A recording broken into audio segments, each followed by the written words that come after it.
kakati emboozi eno si wagira violence, but there are some things ebirina okumanyibwa nti mu nsi bigenda mu maaso ate gyebiri.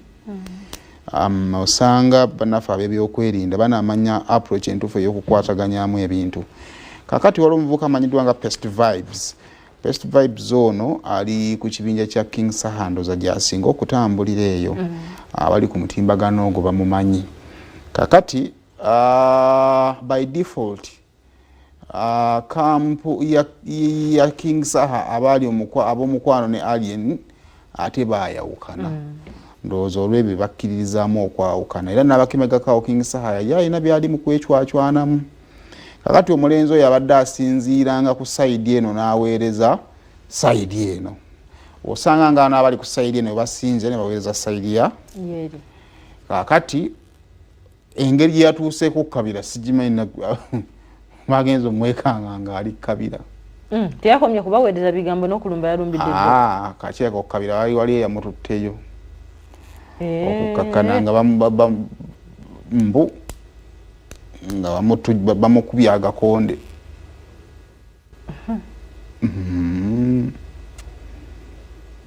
Sooka otuwe nga bwe byabadde.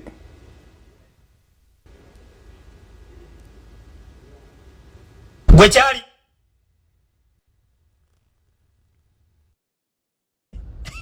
kati gwe kyali eni wagambye mbu ssebo osobola n'okujja n'oyingira mu kitebe mbu wanode kati gwe kifala gwe okumanya ne boyogereramu ebigambo gaba gadongo nnyo nga gassiru era gadongo nga ggwe era oli okuwagira gulina kuba gufala nnyo. Kati nze kankweka simple task bw'oli kakola njamanya nti byogera osobola obbikola.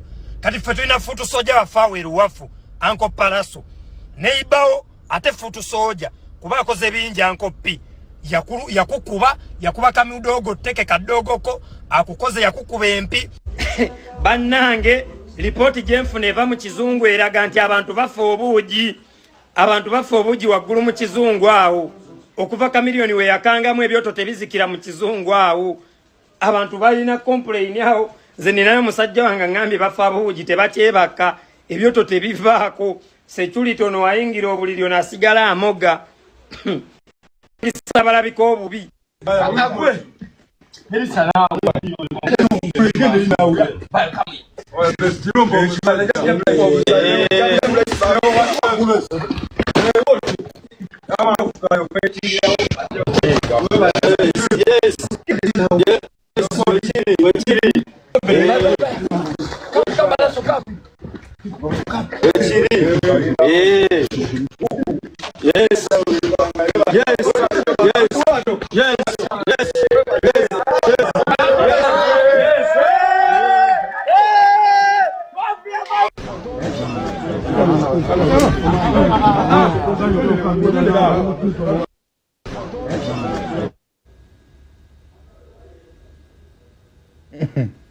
Kakati wali yadde mu spiring ndowooza n'omukulu.